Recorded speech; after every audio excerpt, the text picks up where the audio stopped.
Hello and welcome to the Football Hipsters podcast. It is the Satchel edition. You know the drill. It's me and it's John talking about the weeks, or the week that was, or the weeks that were, I should say, in the European Champions League and Europa Leagues. So, evening, John. Just you and I once again. Evening, Kris. Yeah, a bit later than usual. Yes, I think we almost talked Joel into coming on tonight, but then after last night's events, I would imagine he sat there in a cold room with a compress over his face going, no, not again, no. We will come on to that shortly. We're going to mix it up a bit this week, though, aren't we? We're going to start with the Europa League because it's kind of fresh in our minds, because we're recording this at 11 p.m. on the 20th of April. Why are we recording at 11 p.m? Because Lyon and Besiktas were quite good at penalties. So let's start there, shall we? Europa League results then tonight. We'll start, as I say, in this game in Turkey. Besiktas winning on the night by 2-1. Now, we should say, of course, seeing as we're doing one Satchel over the two games nowadays, we should refresh our listeners' memories that Lyon won the first game in France by, or same score, in fact, by 2-1 previously. So coming into this game, the only score that could take us to extra time was the same score again, and that's what we got. 2 goals for Talisca and the goal back for Alex Lacazette. From what you saw of this game in normal time, were you surprised it went all the way to extra time? Not really, to be honest. Besiktas, we've spoken before about Turkish teams, Greek sides as well, how they're generally much better at home than they are away. And Besiktas are a very good team. They've got a lot of experience in that side. Talisca was a player who I think a lot of us thought was maybe going to end up at PSG, and we were a bit surprised he went to Besiktas, to be honest. He was previously in Portugal, wasn't he? And he's done really, really well in this competition. When you look at some of the players that Besiktas have got, like Ryan Babel, obviously, who's got experience of the Champions League and his time at Liverpool. You've got Ricardo Quaresma, and guys who've just been around that side for a long time against a very exciting and very good Lyon team, but is still fairly young, across the age group. So there is a little bit of inexperience there. I just thought they were two really even teams that this could have been a game that, Lyon 2 rounds back to back have had games where it could have been the final, because I think their previous round 2 leg affair against Roma were 2 really, really good games that would have been worthy of the final, and this one as well tonight. Besiktas will be disappointed, obviously, going 2-1 up and then not managed to get another goal in extra time. I think Lyon, they had some really good chances. Lacazette hit the post. He had a really good chance that he should have put away and he didn't. But the penalty shootout was superb until, unfortunately it got wheeled down to the defenders and not the extremely cool and calm midfielders and forwards that were just burying every single one they took. Yeah, absolutely that. And Talisca, as you rightly say, who had made quite a name for himself at Benfica and never seemed to make the step up. I think there was a bit of a question mark about his off-the-pitch antics. I think that's probably why he ended up in Turkey. And then as for Ryan Babel, as you said, on our WhatsApp group, I'm amazed that he's still playing football at the level he's playing. It's just bizarre, isn't it? But played very well. So we got to extra time. Chances for both sides. Tolisso with a very good chance for Lyon late on. Another chance for Talisca himself in extra time, but they couldn't be separated. We went to penalties, 6-7 on penalties in the end, 5 successful spot kicks for both sides in the normal regulation penalties, then Tosic missing at 6-all, Christoph Jallet blazing over at 6-all, and then Mitrovic missing for Besiktas, and captain fantastic Maxime Gonalon stepping up to knock home the winning penalty for Lyon. Pretty high calibre of penalty taking in this one in the end. Yes, and really calm as well. Toliso's penalty in particular, very casual, calm into the bottom corner. We were talking in the WhatsApp group about having to get through no Lacazette on the pitch to take a penalty, which is normally a guaranteed one. Quaresma was on the sidelines as well. He'd been subbed off by that point for Besiktas, so I was expecting more nerves, but everyone seemed perfectly fine up until the last two or three. And it was actually only Jallet that had one off target. The others were all saved by goalkeepers, the other two. So decent quality. And penalties are always a very strange thing, because you would think in training professional footballers at that level should always at least hit the target, but you can't recreate the atmosphere and the sort of the mental pressure and strain on the players. The thing that made me laugh the most was the seemingly useless extra officials that stand behind the goals that don't ever seem to do anything were in this stood on the line to make sure the goalkeeper didn't encroach off his line, which, to be fair, neither keeper actually did. So maybe that is somewhat effective, because neither keeper seem to be jumping 3-4 yards forwards like we do see sometimes. That never gets penalised. Yeah, amazing set of spot kicks, and under that pressure in that sort of arena as well. I thought in particular, I suppose I'm a little bit biased, but Lyon's penalties in particular to take them under that sort of scrutiny and that atmosphere was really impressive. And they squeak through very, very sort of outward pouring of emotional scenes at the end. Can't help but think that had a little bit to do with the first leg and, of course, what they went through in Bastia at the weekend. And indeed, I don't know if you saw this, but the Besiktas ultras setting off fireworks and chanting outside the hotel all last night as well. Yeah, I mean, it's not clever, and it's not something you want to see.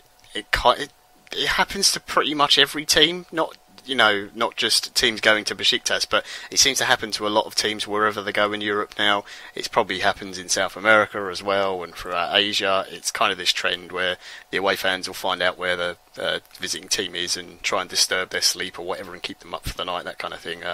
It's disappointing to see, but obviously it didn't affect Lyon too much.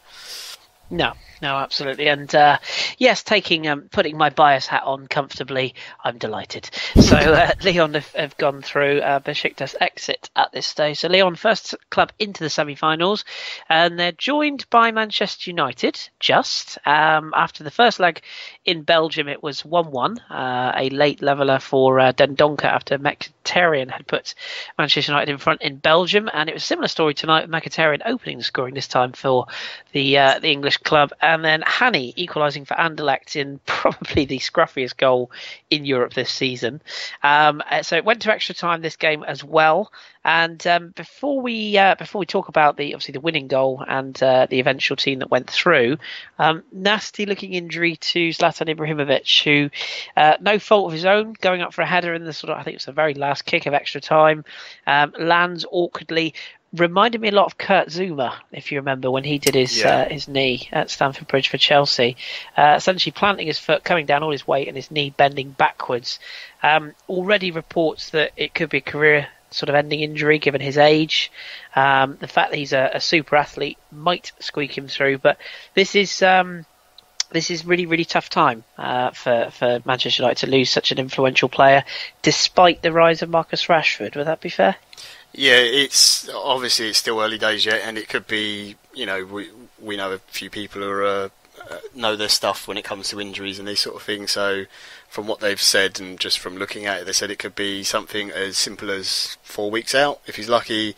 If it's the very, very worst case scenario and it's an ACL at Zlatan's age, you would expect that's probably his career done, at least in the Premier League. But if he's out for the rest of the season, that's a huge blow for Manchester United, because obviously they're through now in the competition. They've got a real chance to win it, which guarantees Champions League football, and they are still pushing for a top 4 spot in the Premier League. So he's a real big loss to them, because the one thing they've struggled to do is score goals, and it was evident in tonight's game and the first leg. They absolutely hammered Anderlecht in the first leg, and Jose Mourinho was understandably disappointed the fact that they came away with a 1-1, because they could have had 4 or 5, and again tonight they had so many chances that just wouldn't go in for them. Credit to Anderlecht though, they did defend really, really well. Their goalkeeper as well put in some really good saves. But Marcus Rashford who was really good was probably one of the stars of the first leg in tonight's game. Played the whole game, was superb, gave them a great outlet. A few chances earlier on in the game, he definitely on another night probably would have taken. But his goal, the way he brought it down, and then he couldn't go one side of the defender, so he uses his right foot to sort of no-look knock it the other side to open up the space, and a really calm finish underneath in extra time when the pressure was on and Anderlecht was starting to kind of create a few chances on the break at least because they were sitting very deep. Showed what a talent he is, and they've got a serious player on their hands there. The blistering pace he's got, I suppose you can align with kind of like how Mbappe has shown it at Monaco, how he can just tear away from defenders. The finishing ability isn't there at the same level at the moment, but I think that's in part down to the fact that Mbappe is playing with better players throughout the whole squad. Obviously playing with Zlatan Ibrahimovic is a great benefit for someone like Rashford, but I'm sure he's going to be someone who's going to be terrorising European defences for many years to come. They definitely deserve to go through over the two legs. They were much the better team, but their issue does seem to be just getting the ball in the back of the net at the moment. There was a particularly lovely build-up between Rashford and Pogba, and a little Rabona flick, and Pogba got onto a bicycle kick that one of the Anderlecht defenders got in the way of, which would have been probably goal of the season. So I'm sure he was very upset about that. But yeah, thoroughly deserved United, and I think the one spell in the game that they really struggled was after Marcos Rojo went off injured, which is another big blow for them because they are lacking in defence. And Daley Blind came in at centre back, and Anderlecht started pushing and finding some space. But a decent performance for Anderlecht as well. I think they can be pleased with how far they got in the competition, and should always definitely listen to Drew, because when he tells you a player is very, very good, he's right. Because I hadn't seen a lot of Yuri Tillemans, and I watched the majority of that game tonight, and he's absolutely superb. There's no wonder so many clubs are crawling all over for him, because he just looks a wonderful player. Former hipster's choice, of course. So if you want to listen to our views on him, go on our website, have a look, have a listen. He's there for all to see. Yeah, he is a hugely talented player who I don't think will be playing his trade in Belgium next season. Apparently Napoli are having a sniff, by the way. So there you go. But yes, super little player. And as you say, Anderlecht unlucky in the end, but could easily have been battered as well. It's kind of one of those very weird kind of games. But full credit to Manchester United, who got the job done in the end. And Rashford, obviously, with the winning goal to seal the victory. So that's Lyon and Manchester United through. They're joined firstly by Celta Vigo, who got a 3-2 victory over Genk in the first leg. Goals from Sisto, Aspas and Guidetti. Replies from Buffel and Butius. In the second leg in Belgium, a 1-1 draw. Sisto pretty much killed the tie with the opener on 63. Trossard getting the goal back 4 minutes later, but it wasn't enough for Genk. So Celta Vigo through. They are the sole Spanish representation in this tournament now. Are they going to be a team that teams want to draw, or are they going to be a team that people want to avoid? Because they're kind of a weird outfit, aren't they? They're not exactly tearing up La Liga at the moment, but seem to get it done in this competition. I don't think many teams would want to play them. They're good enough. I think their league position, maybe another season they'd probably be a bit higher in La Liga, but they've got some very good players. Iago Aspas in particular has had a brilliant season. This is the first game in Europe that he hasn't scored, was tonight. They've got Guidetti, who's a player lots of people have talked about for a long time. Hernandez, Sisto as well, whose goal, by the way, is well worth looking up. Really, really good. So they're not going to be easy. Spanish teams are very smart. They're always better at home than they are away as well. But they get that support. But they're smart enough to keep the ball when they need to. They can do the possession thing, and they can hit with pace. So they're going to be a tough side. And to be honest, the Europa League is very difficult to call this year. I know last round we were kind of struggling and saying, well, you would think because it's Man United and the name and everything, Mourinho and the players there, but they haven't really played fantastic football this season, and there's been a few surprises. So I'm not sure anyone will be too keen to play Celta. It's got to be said as well, Genk, I was really impressed by them. I didn't know a lot about them or a lot about their players, but they've done really well to get this far in the competition. And despite obviously going out, they got 2, I think it was surprise goals, to be honest, against Celta, in the at the away leg in Spain. So they were decent tonight, and they weren't. Another team maybe would have sat back a little bit and tried to wait until the last 20 minutes to really go for it to get the goal to try and go through the tie, but they were pushing all the time. They were expansive. So a couple of decent little players there that I think a few teams will be interested in come the summertime as well. Yeah, a few that are sort of making the name, especially for a sort of an unfashionable club, which I don't like that saying that, but I guess it's the only way you can put it, really, given the size of the club. But nevertheless, as you say, Celta Vigo have progressed, and I think I'm with you. I'm not sure anyone would really fancy drawing them, but then again, I guess in a semi-final, who wants to draw anybody, I guess you could argue. But we do also know that the final club going through are Ajax of Amsterdam. This one was full of drama, wasn't it? Now, I didn't get a chance to see much of this evening's action, and particularly this game. So, I mean, talk us through it. Schalke were 2-0 down from the first leg, I should say. Ajax 2-0 up. Very impressive performance at home. Davy Klaassen with a double. And then tonight happened. So, talk us through it, and what was the outcome in the end? Yeah, the first leg, Ajax were superb and are probably... Maybe not now because obviously they're through, but at the time were probably kicking themselves they didn't score more goals because they really dominated Schalke and just completely outclassed them, which was a surprise because, you know, Ajax is obviously a famous club, but it's full of young players and developing talent, and they generally go on to the, you know, bigger teams, and clubs like Schalke might be one of the sides that maybe come and get an Ajax player. But second leg, first half was kind of uneventful, to be honest. Not a lot happened. Schalke didn't really know when to go for it. They didn't want to leave themselves exposed at the back, pushing too much. Ajax were obviously more than happy just to, when they had the ball, keep possession. This is fine, we're 2-0 up, we don't really need to do overexpose ourselves. And then second half it just all exploded. They finally started pushing forward, Schalke. They got two very quick goals in the 53rd and 56th minute, Goretzka and Bergstaller. Shade Kolasinac was really, really good down the left-hand side. Lots of very excited Arsenal fans talking about a player who may or may not be their new left-back. Still to be seen whether he has actually signed for the club, but he was really good. And then, you know, that took it onto extra time. Caligiuri pops up with a goal for Schalke. They kept pushing. They kept outplaying Ajax. It was brilliant. It has to be said also at this point, Jo Veltman had been sent off for Ajax as well in the 80th minute in regulation time. So it looked all done. It was, you know, this great comeback. Schalke have finally come back against a very good team, a team that can counter-attack if they need to. You know, it's very 4-3-3, the typical Dutch system. And then, despite being down to 10 men, all of a sudden Ajax just turned on, and I was flicking between this game and Manchester United, obviously, and Lyon, and trying to follow everything. But every time I flicked back to the Ajax game, there was a centre-back running forward with the ball, there was a left-back running through with the ball, there was, you know, just any player on the pitch, any time a bit of space opened up, they just charging forward, just completely fearless. And it was really, really impressive, and I think it was the left-back, Verge got the first goal back for Ajax.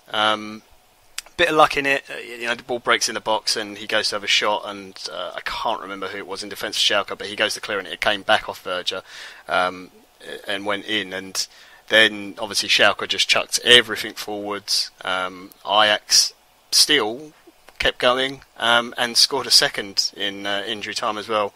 Yunus with the assist from Ziyech, who's another player I know Drew talks quite a lot about.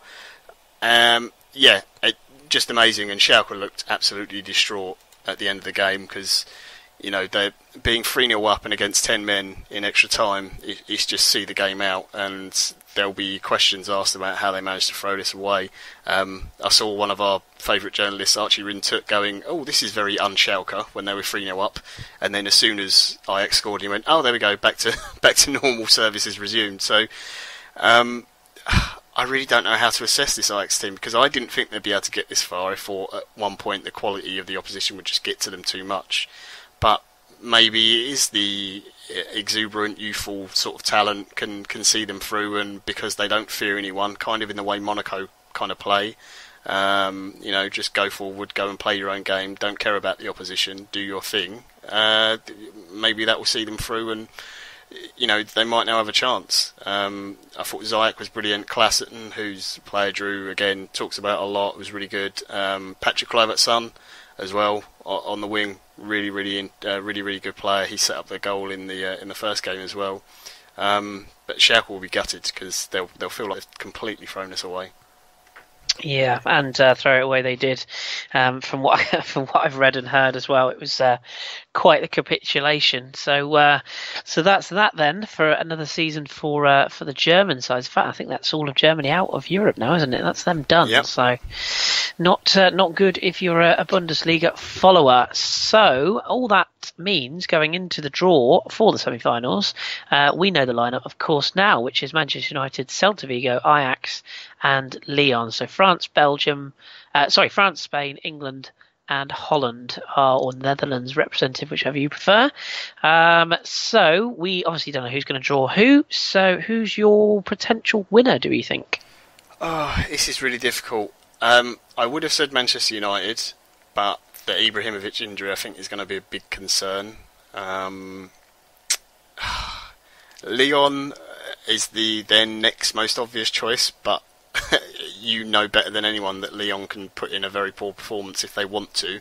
It kind of depends what side turns up at the time. So I'm going to go completely left field. Am I actually going to say Ajax?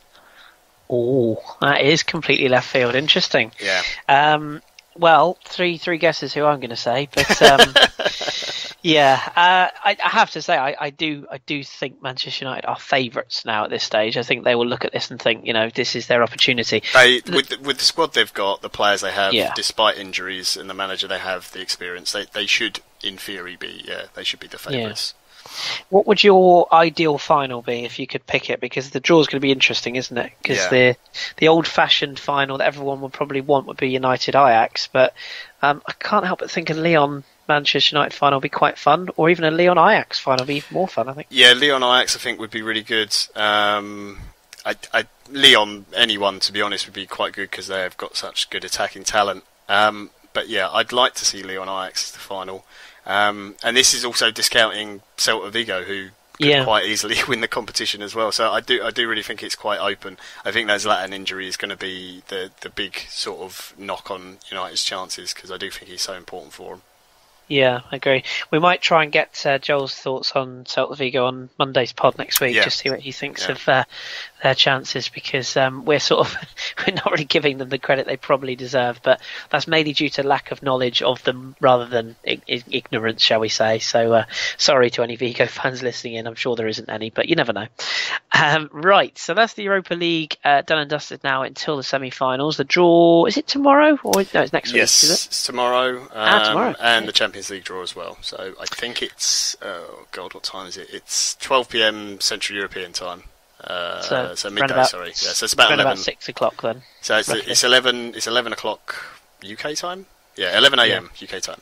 So program starts about 11 a.m. So the draw will be about 6 o'clock roughly. Yeah, something like that. After some people have fiddled with some balls and talked a load of nonsense for several hours, and there's video packages and all sorts. So yes, we will of course tweet the draw on our podcast feed. So have a look, and that nicely segues us into, of course, the Champions League games over the two legs. I know there's a lot to get through here, so let's start with your boys, Juventus. I say your boys, obviously people know we're Inter followers, but for the sake of this tournament, the first leg was almost as cut and dried as you could get, but then asked PSG about that, so we weren't quite sure.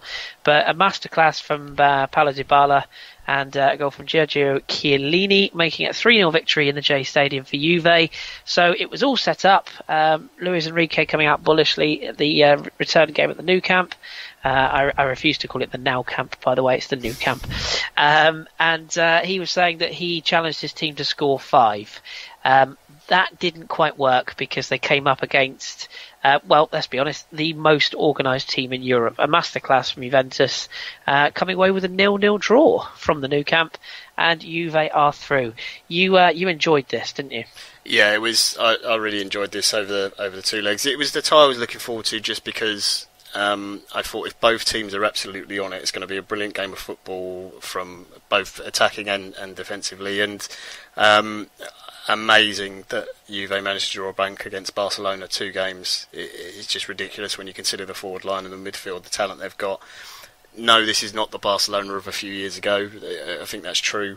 I do think they have a few issues, and talking to Joel about it, I think I agreed with him that I thought Barca maybe got the shape and the personnel were a little bit wrong for the first leg. I thought playing Mathieu and not having that outlet of a left back, an attacking left back like Jordi Alba like they did in the second leg was a big mistake, because you saw the problems they called Juve in the second leg. But they had a few chances, Barca, in the first leg. Buffon made a huge save from Iniesta. That I think if that had gone in, it would have been a completely different game. But that they come out 3-0, very comfortable in the end, and looked very solid, and all the right noises are being made. Allegri is saying that Juventus need to score 2 when they go to the Nou Camp, which basically saying that they're going to concede 5 is kind of ridiculous thing. You think, what? Why on earth is he coming out and saying that? But that kind of motivation obviously worked. And Juventus didn't just sit there and defend the entire game. This wasn't old school Italian catenaccio. They did go forwards, they did pressure, and I actually thought they were better when they were pushing forwards, causing Barca problems at the back. And obviously, as the game went on, Barca had to come on to them more, so those chances opened up. But Barca will be disappointed because there was enough chances in the game that they could have scored 2, maybe 3 goals. To be honest, Messi had a really good chance that. Yeah, okay, anyone else on the planet you'd think, okay, it's fair that you've dragged it wide, but with him you think, or at least hit the target. This is ridiculous. You're one of the best players in the world, and he did have a very good game.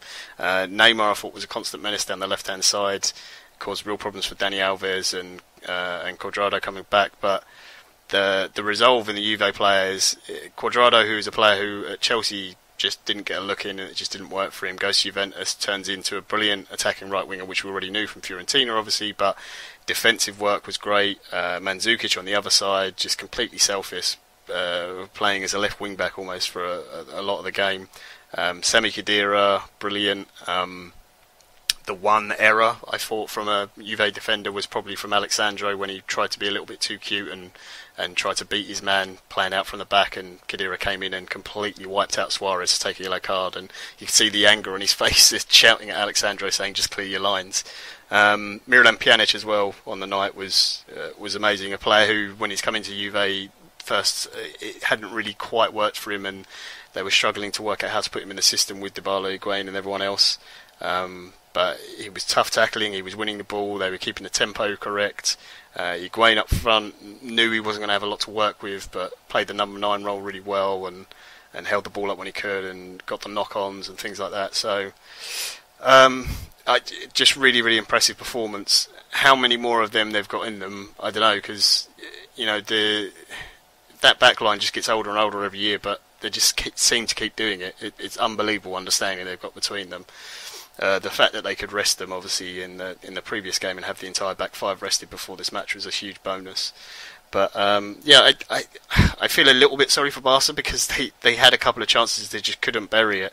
The one thing I'm pleased about is that the referee didn't ruin the game. There was lots of worries before about that kind of thing happening, but I thought the referee was very good on the night. And the other sort of confusing point was the kind of hatred and anger put towards Neymar, who I thought was one of Barca's better players, because he showed some frustration and got a booking that maybe was a little bit petulant, but he was clearly upset and wanted to do something, was trying to do things for his team, and maybe didn't see that enough from a couple of other players on the pitch. Yeah, I think you make some good points there. The point about the referee was absolutely bang on. I thought he handled the game really, really well.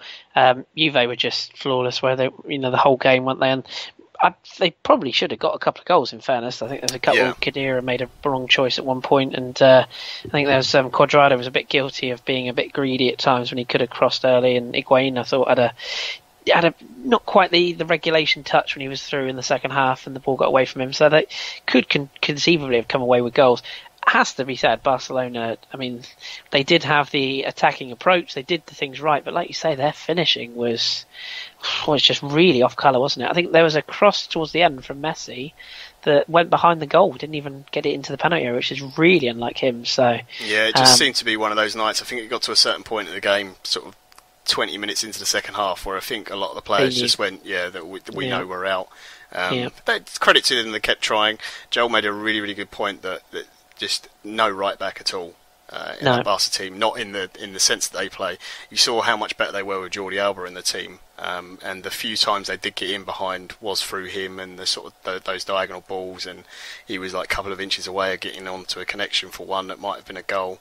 But Sergio Roberto down the other side it just doesn't cut it. And it's not to say he's a bad player, but the sort of level expected at Barcelona is so high that you're always going to get criticism, and I think it's something they definitely need to address if they want to go back to, or get back to the levels that they were at.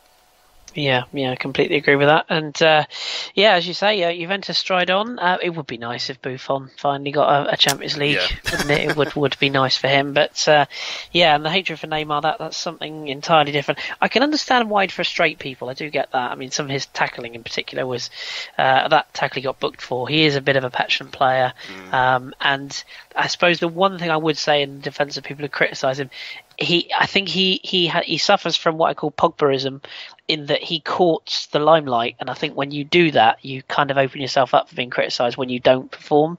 But that said, like you say, I thought he performed very well.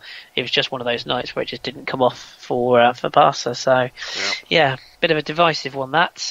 But nevertheless, he's still one of the best players in the world, I'm sure, and we'll see more of him, but not this year. And we also won't be seeing any more of Bayern Munich this year, who have bowed out at the hands of Real Madrid, 6-3 on aggregate. First leg probably was the decisive killing factor. They lost 2-1 at home after Arturo Vidal had a particularly interesting night, scoring the opener and then missing a penalty. Cristiano Ronaldo scoring twice after Javi Martinez had been sent off. It should be said he got the equaliser before that, but he got the winner when they were down to 10. And then the second leg. Now, this game, unfortunately, we do have to talk about the refereeing, don't we? Because it was a 4-2 victory for Real Madrid, a hat-trick for Cristiano Ronaldo, or was it? 2 goals, particularly the 2 goals that were decisive in extra time, both offside. One absolutely clearly. The second one, yes, it was tight, but I still think he's offside. And probably the decision that changed the whole game was the second booking for Arturo Vidal. Yes, he does court referee's attention by the way he tackles and the way he carries himself on the pitch, but he clearly wins the ball. And not only did he clearly win the ball, it wasn't a tackle from behind. There was no follow-through. It was just a very good challenge, and the referee dismissed him. And at that point, Lewandowski had put Bayern Munich in front. Ronaldo had equalised. Sergio Ramos' own goal had the tie dead level. So are Bayern Munich going to feel a little bit hard done by? Because I only saw them winning this when it was 2-1 at that stage before Vidal was sent off. It's really difficult. I'm not a huge fan of criticising referees and linesmen. If they get something blatantly wrong, then fair enough. But I think sometimes it's very easy when you see a replay of going, "Oh, he's got that wrong. It's terrible. It's fixed." I kind of think the game was really lost in the first leg, to be honest. I thought Ancelotti made the wrong decisions after Martinez had been sent off and correctly, and it must also be said that the penalty was not a penalty for Bayern Munich in the first leg, so I suppose it worked out in the fact that Vidal missed it. But as for the second game, Vidal shouldn't have been sent off. That's a definite. I think Casemiro probably had a bigger argument for being sent off, if anything, throughout the game. The 2 goals from Ronaldo in extra time were offside. There's no disputing that. You can clearly see it. But I think when you watch it in real time, I thought the first one I didn't call. I didn't see it in real time. I thought he was on. I was like, oh wow, that's just an amazing ball. Where's the Bayern defence gone? They've just completely lost track of him. I think it might have been Douglas Costa. Maybe sort of looked like he was playing him on from the angle I was watching. The second one I thought was offside. I got confused as to why Marcelo, who'd done an amazing run and bit of skill, did not take away from that, because he beat about 5 players, completely flew through all of them. I got confused as to why he squared it at all. I thought, well, you just take it around the keeper and score it. You've got one of the best goals in Champions League history against a brilliant team. So it's very disappointing, and obviously the Bayern players were upset afterwards. Karl Rummenigge actually went down to the changing room and spoke to them and said, okay, you're allowed to speak about the referee if you want to in post-match interviews. They're normally told they're not. Never to mention referees, that kind of thing. And a few of them did. I understand it. it was quite funny that Sergio Ramos was asked about it because Piqué had tweeted during the game, sort of questioning the decisions, and Ramos said, well, maybe Piqué should look at the referee's decisions in the Barcelona PSG game, which I thought was a really good response. Yeah. But yeah, they'll be disappointed, but I also think that you've got to, you can't take away from the fact that you still need to defend those situations, and the marking on Ronaldo was just not there for the first offside goal. Marcelo blitzes through, a lot of players. Yes, it's great skill and it's wonderful, but why is no one sometimes you just got to take one for the team and just wipe a player out, he's running through. No one does that. They're throwing everything forwards. Obviously, I understand that they've got to get a goal, but you've got to find that balance, and I just thought Madrid were a bit smarter than Bayern over the two legs. I thought they were the better team over the two legs, so I think they deserve to go through. But it just mars it all, the fact when you get two offside goals in a big game like that, the thing for me is the red card. That's the real sour. The thing that leaves a sour taste in your mouth. Offsides, sadly, it's a part of football. It's going to happen. It's human error. You can't get every single decision perfect. But yeah, the red card I thought was ridiculous. Sergio Ramos scoring an own goal in a huge game like this is bizarre as well, because again I was flicking between games and I saw Ramos. It came up Ramos goal and I thought, oh well, it's obvious he's gone and scored because he always does it in big games, but he did it at the wrong end. So yeah. It sours it a little bit, but I do think over the two legs Madrid were the better side. But yeah, Bayern are going to be upset, and it's a disappointing couple of weeks for Ancelotti at Bayern Munich, and just the performance has just dipped a little bit, and some of his decision making has been questioned a bit. But more points for Zinedine Zidane. Just Real Madrid were pragmatic at times, defensive when they needed to be. Despite Casemiro, he should have been sent off, but I actually thought he's just shown how good he can be in midfield. Kris and Modric were brilliant, and Isco as well was superb. So, and you can't fault Cristiano Ronaldo. He just keeps on scoring. He kind of reinvented himself as a striker almost now. And you think that you just look how fit he is, and he never seems to get injured, or if he does, he comes back very, very quickly. Just wonder how many more years he can keep going and how many more records he can break, because it's just ridiculous. Yeah, he's an unsufferable bugger, but he isn't half talented. I think that's the way I'm going to sum him up. But yeah, he just keeps going, doesn't he? And as you say, that winning mentality to Real Madrid, they could be the first club to ever retain the Champions League. I think I'm right in saying in its modern era. In its modern era, yeah. Yeah, so that will be one to keep a lookout for. But Real Madrid going through, then, as you say, Bayern Munich going out. I wonder if Carlo will be there next season. I guess it all depends on the managerial merry-go-round at the end of the season. But we will move on then to our other two games. Atletico Madrid and Leicester City. A 1-0 victory for Atletico in Spain. That was in of course, the first leg. The goal coming in the 28th minute from Antoine Griezmann from the penalty spot. Not a lot to talk about, I think it's fair to say, in that first game. I don't want to be too harsh, but I thought Leicester were abysmal in that first leg. It was just such a... Atletico should have won that by a lot more. Oh, they should, shouldn't they? Yeah. I'll give Leicester a little bit of credit. I don't think it was a penalty. The foul was just outside the box. Yes, that I will agree with. But yeah, I just thought Leicester's tactics and everything was so negative and so painful to watch that game. But nevertheless, Atletico grinding out the result in Spain, and then a 1-1 draw at the King Power Stadium. Leicester were much more at it. They obviously threw everything they could at Lyon. Some very good chances for Jamie Vardy, who scored on the night, but also missed a very good chance in the second half, which, if that had gone in, I wonder how it would have ended. But nevertheless, lovely headed goal from Saul Niguez, who is making a name for himself in the 26th minute. Vardy with that equaliser in the second half on 61. Wasn't enough. Now, how do we look at this overall? Obviously, Atletico Madrid once again into the semi-finals, and congratulations to them. How do we look at it from a Leicester perspective? Is it the glorious failure of a wonderful journey, or is it ultimately feeling a little bit sour taste after coming this far and then bowing out with a bit of a whimper? I think, for their fans, they're hugely proud of the team, what they achieved from last season, them being in the Champions League, the last English club in the competition. is certainly something to be proud of as well. Yes, obviously they were seeded because they were league winners and they got the luck of the draw, if you like, with their group, but they still had to go out and perform, and they did that. They won their group. You can only play what's in front of you. And yeah, I thought first leg they were very poor, and Atletico should have beaten them by more, to be honest. And they got a bit lucky. But second leg, I thought they were much more improved. And they tested Atletico a few times and made, put Oblak to the test a few times and put the back four to the test.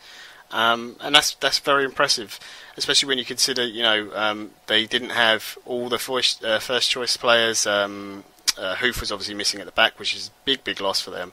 And Vardy hasn't been in the great goal-scoring form. They've obviously had all the problems with Ranieri leaving and Craig Shakespeare coming in. So I think they can be pleased and almost maybe a little bit disappointed because, like you said, if that Vardy chance had gone in, maybe it's a different game. But Atletico, as Joel had said, they started the season trying to play a slightly different style, and it hasn't really worked out for them, and it left them a bit too far back behind in the league.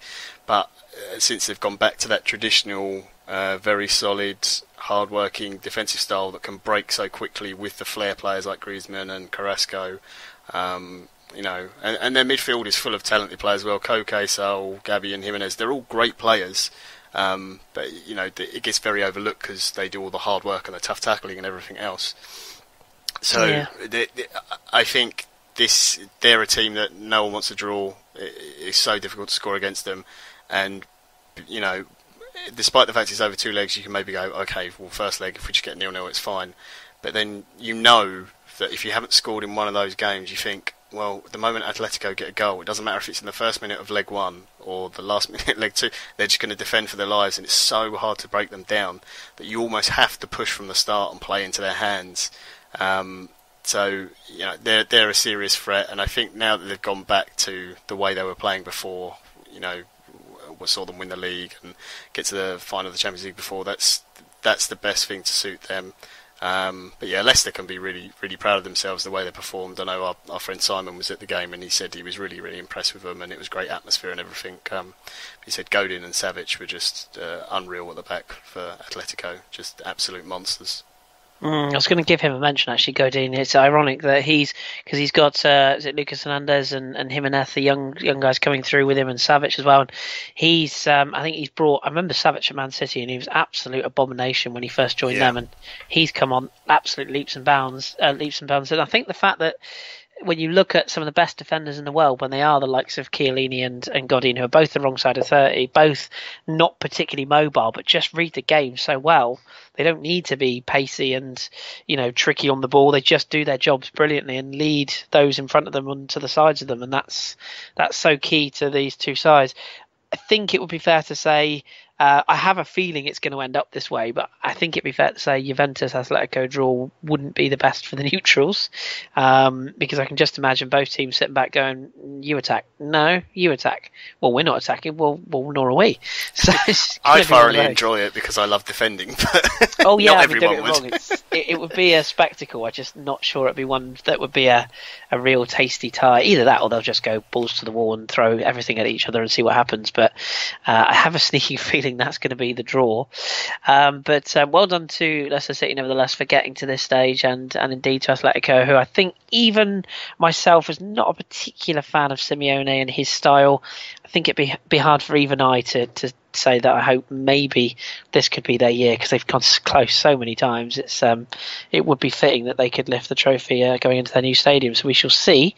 But the only other team that we have to focus on is the winner of the Monaco Borussia Dortmund tie, which was the French side. Now, I remember us recording this show back at the group stages, and I know a lot of people laughed at me. I'm going to take some credit here, because I did say that I fancied Monaco would get through the group stage comfortably, and they dispatched, amongst others, Tottenham in the group stage. They then drew Man City, and again, people laughed at me when I said that they would dispatch Man City, and they did, and I thought deservedly over the two legs in the end. And then once again, they've done it. And I think they made a lot of bookmakers look rather silly last night as well, who had Dortmund as favourites, strangely, for the second leg, despite being in the Stade Louis II. From the first leg, they were trailing by 3-2. before we talk about the second leg, we should mention obviously the events of the first leg. Borussia Dortmund being forced to play the game just 24 hours later after, or basically what has now been classed as a terrorist attack of sorts on the Borussia Dortmund bus. Marc Bartra injured in that affair as well. Obviously, we'll come on to the second leg and give credit to Monaco where due, but is there a little bit of a tinge about this result overall, particularly from that first leg, given what went on? Yeah, I think it's, I don't think Monaco will take anything sour from it, and I think Dortmund will accept what's happened over the two legs, but there's no way that you can expect the Dortmund players to have had their head in the game properly in that first leg so shortly after what happened. Quite a few of the players have spoken quite openly about it, how it's affected them, and the goalkeeper in particular saying that whenever he closes his eyes he keeps seeing the event of what happened on the bus and hearing the explosion, and sort of that he played the game kind of without even realising on the night. They had some changes in defence as well. Bender played at centre back, and it's clearly not his position. He scored an own goal. They just looked completely disjointed in the first half, Dortmund. Also, strangely, the first goal goes in off Mbappe, a really good whip ball in. He's in the right place, but he's offside for it. The second goal is an own goal, and the third goal from Mbappe, which is an absolutely amazing finish and great run from him, but it's a ball given away by Piszczek in an area he doesn't need to, and just complete lack of concentration. So I think it's a weird result. The fact they scored 2 goals I thought was really impressive to come back into the game. At least they did that, and you could just see it was affecting them on the pitch, and I think it's something that's going to take a lot longer to kind of for the players at least to get through. The decision from UEFA, you've got to say you assume it's money orientated, and that's why it has to be played. Yes, I'd imagine it would be a logistical nightmare, I guess, to rearrange a game for a week or two later on and change all these things round, but these are extraordinary circumstances. I think it would have been valid. Apparently UEFA contacted the club, and the club said yeah, we're okay with going ahead, but from the sounds of it, it sounds like that was the people at the top of the club, not Tuchel or the players, were in any way sort of asked about this. And he spoke about it after the game and after the second leg as well, and said that he was disappointed. So there's obviously still some rifts there with the board.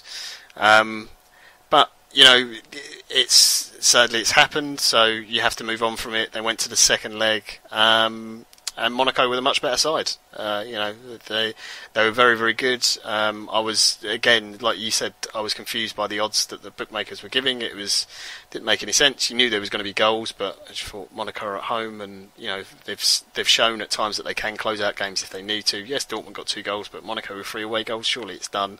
And in the end, they were the much better team in the second leg.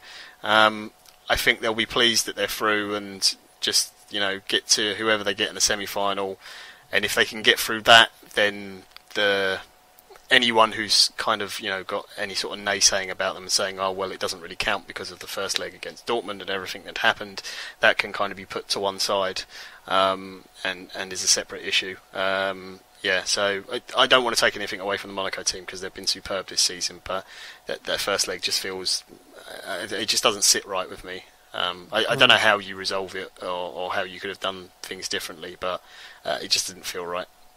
Yeah, agreed. I think at the end of the day, like you say, there's clearly a rift developing between Thomas Tuchel and the board. There was clearly a bit of pressure from both sides, and ultimately money has prevailed. And I think if you ask, I know Monaco were extremely welcoming to the Dortmund fans. I know they presented them with a shirt for Marc Bartra, and there was a very sort of good atmosphere in that second leg. But ultimately, it's about the results, and it has to be said, particularly the second leg, I thought Monaco just outplayed Dortmund, out-tacticked Dortmund. Yeah.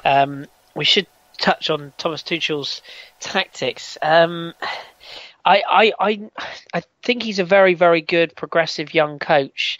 And I don't want to go on another Pep Guardiola rant, but the similarities between those two for me are worrying. And what I mean by that is the things that I dislike about the Guardiola thing for me personally is the incessant need to mess around with things and try things to be different. And Thomas Tuchel, I mean, I don't know what he was trying to achieve, particularly leaving out Dembele in the second leg. His pace when he came on for Eric Durm to ruin Kelly's evening for sure. He was taken off, and the game changed when Dembele came on. I just cannot understand when you're trailing for a first leg why you'd play, a back three they haven't played for ages and not play your best player. So is there sort of an element that they almost rolled over and died a bit as a result of Tuchel's tactics in that second leg, however good Monaco were? Yeah, I wasn't convinced by the lineup overly, to be honest. I don't always get his decisions and the options he takes. I know Drew is constantly frustrated with it. I do think he's a good coach, and I think he's clearly good at developing players and getting good performances out of players. But I think it's easy to look over his age and his experience. It's something that certainly if you're in the UK, you're not used to seeing managers of that age being at clubs as big as Dortmund and managing those sort of games. Generally managers are well over 50 or older, and they've been around the game for a very, very long time and worked their way up, through the divisions and worked very hard to get to the positions they're in. And Tuchel's obviously worked very hard to get his job. And that's fantastic, and that's one of the cool things about the Bundesliga is the fact that they do give younger coaches a chance and they get to prove themselves. But I think when it comes to games like this, it's where it shows his kind of lack of experience of just sometimes going, you know what, you've got to be. I know we're down in the tie, but sometimes you've got to be a little bit more pragmatic and just think, right, these are our best players. We've got to be solid at the back still as well, because if we concede a goal, it's probably over. But we've got to be forward-thinking enough, and trying to get that balance right is a delicate thing, and I think it's something that comes with a few seasons in the Champions League over and over, and learning from your mistakes. So it's something he'll certainly learn from. But yeah, I mean, Monaco were brilliant, and they've been great in the competition this season.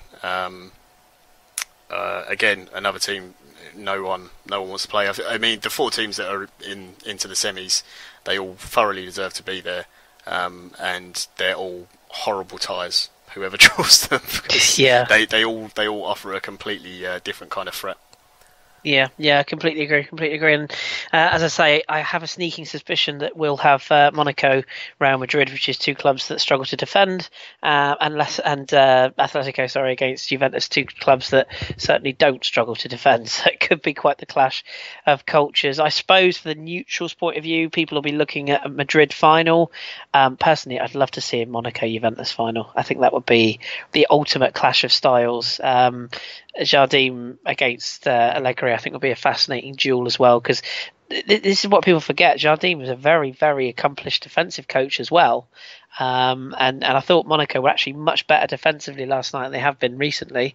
And of course, Max Allegri is not just a defensive coach; he's very good in attacking strategy as well. So maybe again, I'm a little bit biased, but I would love to see that personally.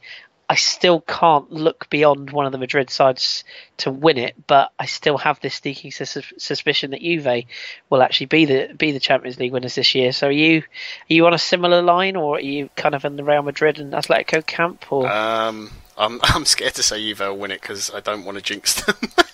Yeah, true. Despite obviously when they're in Serie A, me not liking them winning, but it's really tough. I think as a final, I'd like to see Juventus Madrid. I just think it's two huge names, and it's some of the best players in the world. I know Italy doesn't get a huge amount of credit, but I think you'll be hard pushed to find a better centre back than Leonardo Bonucci, and to see him face up against, maybe from the start of the game it might be Benzema, but towards the end of it it's going to be Ronaldo, and that would just be amazing. Higuain against his old club, who deemed him, not good enough anymore. Dybala, who is a player who probably will, at some point in his career, end up in Spain, whether it's Barca or Real Madrid. He has the Galactico flair about him, and he has the Barcelona ability and all that kind of thing. So I just think that'd be really, really, really exciting to see that, and it's cool as well because it's two coaches who are both former players in Zidane and Allegri, so that'd be great. But yeah, I think Monaco and Madrid would be superb as well, just because it's so attacking, exciting. But yeah. Do we go with the UEFA conspiracy that Madrid teams get kept apart in the draw? Yeah, I think I do. Yeah, I don't think I'm really torn because, like I say, I'd love to see Juventus win it because Buffon and Juve have been one of the best sides in Europe this season. Obviously, I would love to see Monaco win it for my own personal enjoyment and the fact Monaco have been arguably the best team to watch in the whole of Europe this season. Atletico Madrid, just purely because they've had so many disappointments, and I'm not sure what Diego Simeone would do if he lost another final. I think he might smash up Madrid, to be honest. So I'm not sure we can handle that. I think the only club I don't really want to win it is Real Madrid. So I have a feeling that's probably who will win it, just to annoy me. But I guess time will tell, and obviously that draw tomorrow will give us a bit of a better picture as to who could potentially win it. So just to recap then, 2 from Spain, Real and Atletico, 1 from France in Monaco, and 1 from Italy in Juventus. So that's our lineup for both Europa and Champions League qualifications or teams qualified for the semi-finals. Before we exit stage left for another Satchel, we will have enough time just to get to a couple of questions that we've had. Appreciate people sending these in because that penalty shootout did go late. So I think we might have answered most of them already. I think we probably have. Yeah, I think you're absolutely right.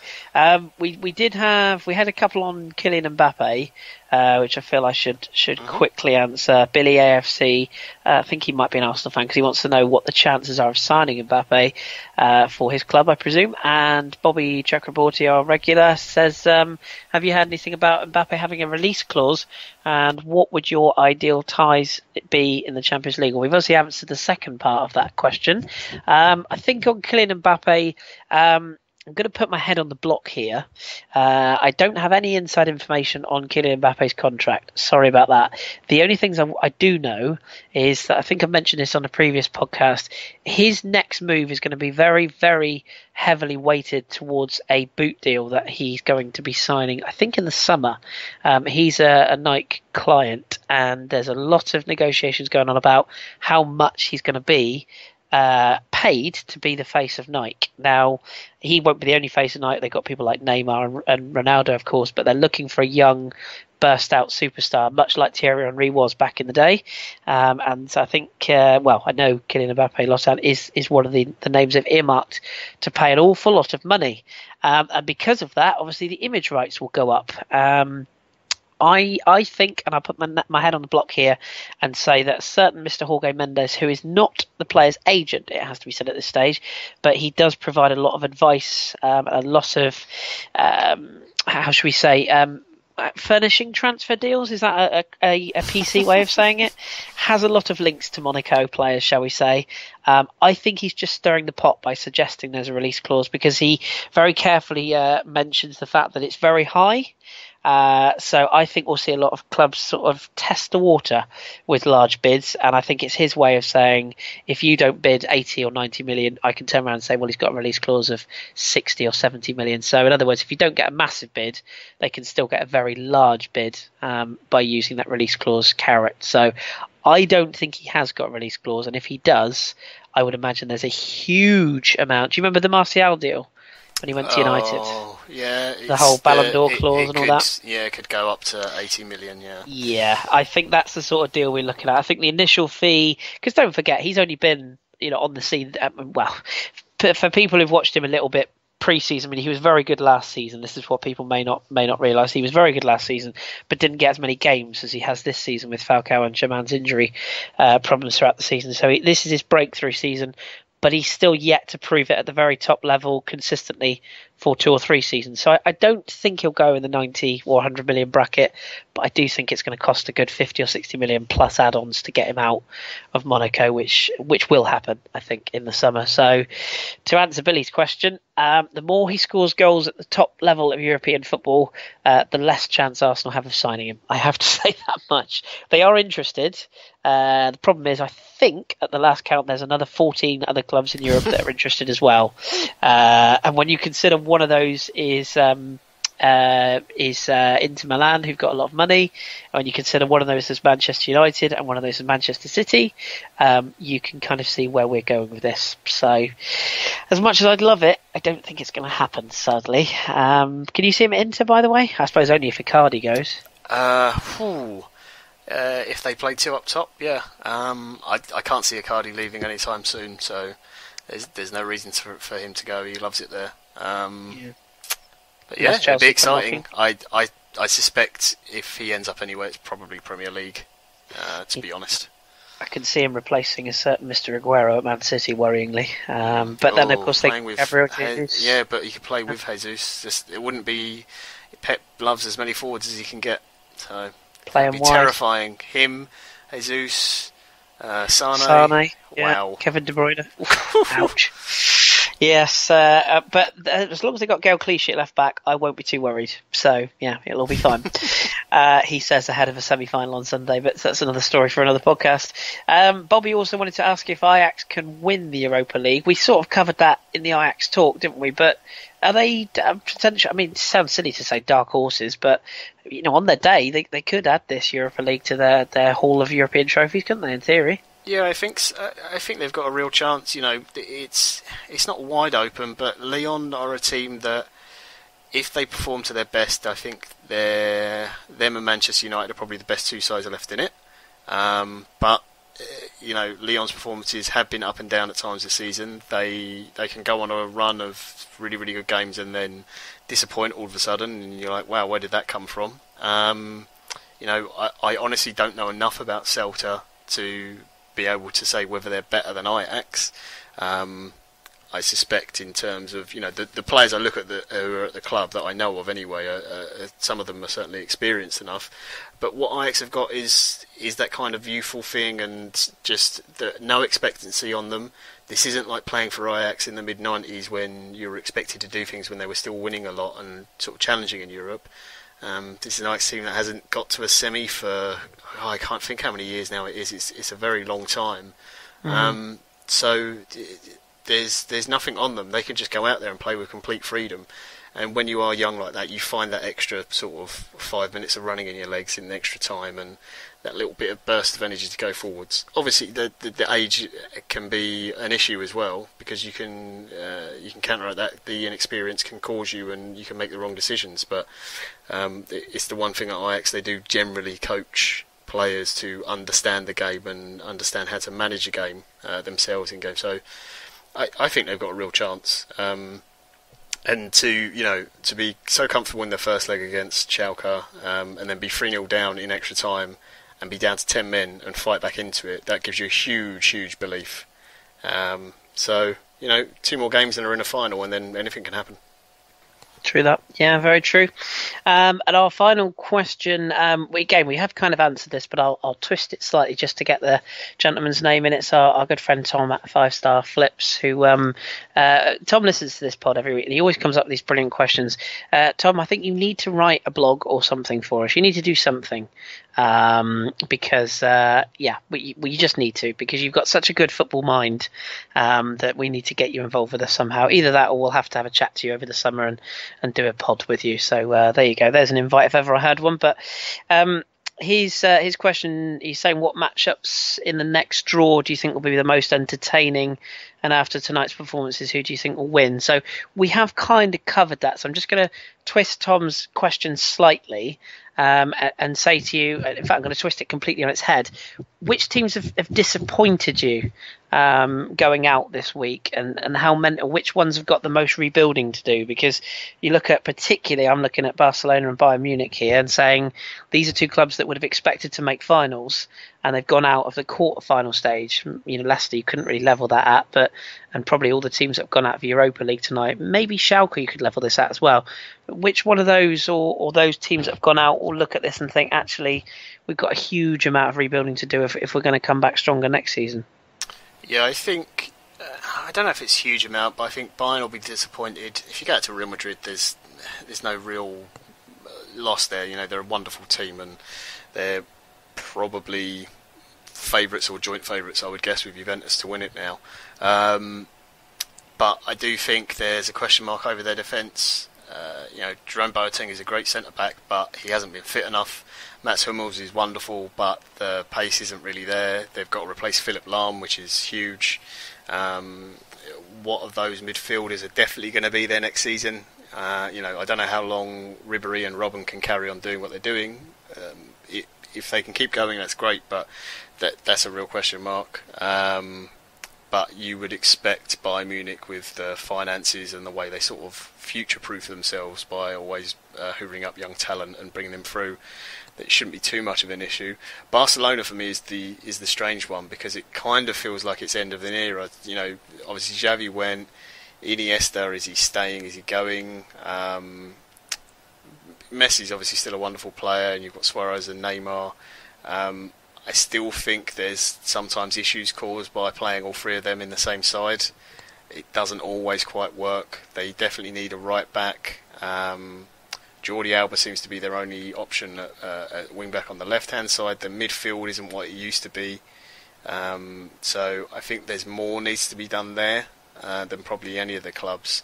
And I think they've been weirdly disappointing this season. I mean, Messi's had an incredible season. I think he scored something like 45 goals already this year. Which is just ridiculous, the fact he can keep doing that.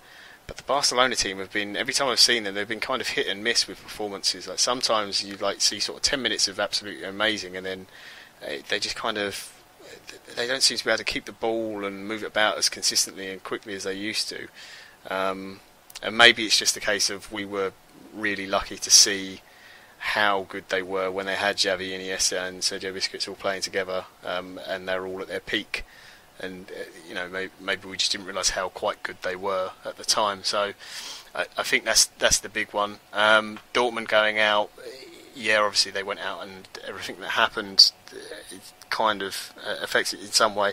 I think the big issue there is that they get great development from youth players and the young talent they bring in, but they just don't seem to be holding on to enough of their senior players now, and I still think they lack experience in the team. In certain games, just to see them through sometimes and have a bit of common sense, and you can see that in some of their performances. And obviously, if they lose Aubameyang as well, which is likely in the summer, that's a huge blow. Agreed. I think there's a lot of clubs as well, not just those that have gone out of the quarterfinal stages. I look at the Milan clubs who are looking to qualify for even the Europa League next season. You think of what they're going to have to do to get back to the level they were once at. Sadly, I have to mention the Arsenal word here, but they're another club that obviously, you know, really got a lot of rebuilding to do to kick on.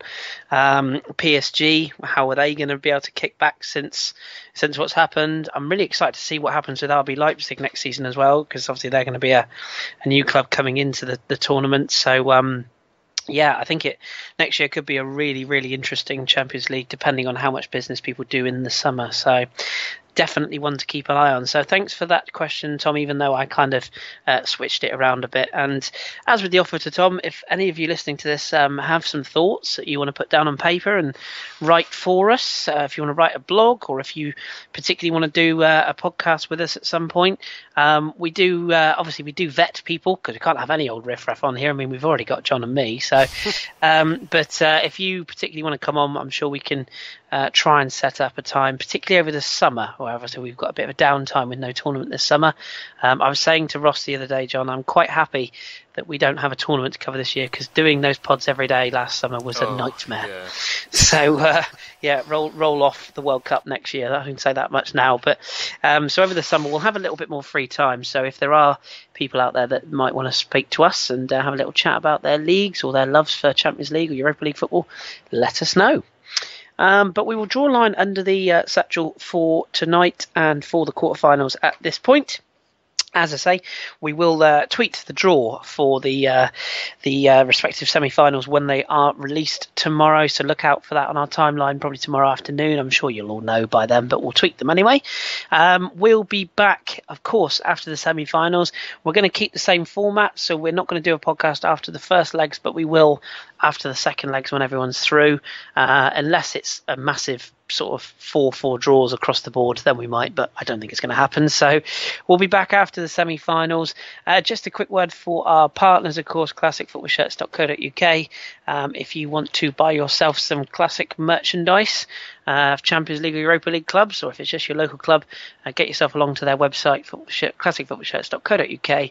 Use the offer code CFSAW10. You get yourself 10% off discount-wise. So do have a look at those. And where can people find us, John, if they don't already know? You can find us at the FH Podcast if you're not already following, and we will give you a follow back. Splendid. Yes, please do. If we don't follow you, please do give us a nudge. And of course, you can subscribe to us on SoundCloud, on iTunes, on YouTube. We usually get these pods out pretty swiftly, either the same night or the next day. And please do keep that feedback coming in. I know we've wound up Mr. H this week. So hello, Mr. H, if you're listening.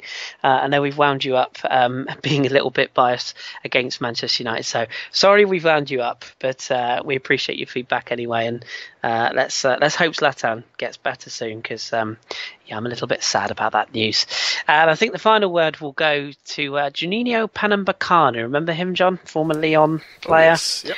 He's tweeted a lovely video this evening of him and I think it's either his wife and his daughter, or his two. I think it's his wife, Marie Clara and Rafaela, which is his daughter, are watching the Lyon penalties and then going a little bit mad after they win, which is really, really nice. So final word goes to Juninho Pernambucano.